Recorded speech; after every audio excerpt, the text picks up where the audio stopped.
you know that the United States invests 3 times more in Europe than in all of Asia? And that the European economy is the biggest in the world, surpassing even the US, not to mention China. Even so, there are lots of so-called regulatory issues that set the EU and the US quite apart and make business investments much harder in each other's regions. But what are these regulatory barriers? For example, if Ford makes a new model in the US, it needs to make sure it meets European standards when exporting to the European Union. Or think of an X-ray machine. The European company fabricating it may need to spend tens of thousands of dollars in compliance costs to meet US requirements when selling its healthcare products overseas. That's why the Transatlantic Trade and Investment Partnership, or TTIP, has been launched. Its aim is to secure a groundbreaking free trade agreement between the world's 2 largest economies, the United States, which produced $15.66 trillion, and the European Union, which produced $15.7 trillion worth of goods and services in 2012. So what are these talks about? Briefly, about 2 things: regulations and tariffs. First, about regulations. Regulations are laws that protect people for risks to their health, safety, environment, and financial security. The EU and US try to make their regulations more compatible while keeping people protected.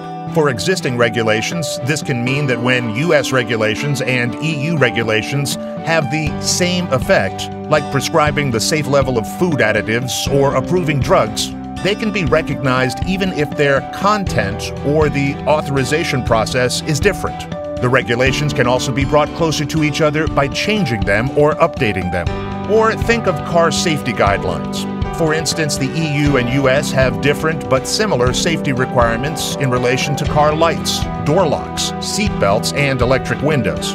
Many of these could be formally recognized as providing the same level of safety across the board, even if the way the safety rules and checks are in place is quite different on the 2 sides of the Atlantic.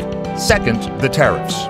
Both the US and EU protect their economies from importers in many fields through trade tariffs. Many of these are no longer needed or actually hurt the economy. If the new agreement eliminates all tariffs and so-called trade barriers, it could boost US economic output by 5% and the EU's by 3.4%. This means billions of extra dollars in euros and hundreds of thousands of new jobs on both sides of the Atlantic Ocean. So how would all this happen? There are essentially 2 ways this is being done: by working on what is already in place and by coordinating better when we make laws in the future. Will this lead to the removal of important regulations? Absolutely not. Regulation is here to stay, to protect the environment, make sure foods and drugs are safe, or to avoid another financial crisis.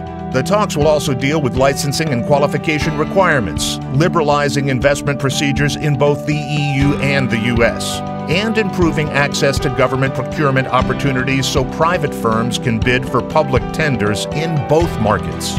Government protection of certain industries, like in the case of Airbus and Boeing, may therefore become important issues in the talks. The Transatlantic Trade and Investment Partnership, or TTIP talks, are therefore worth paying attention to.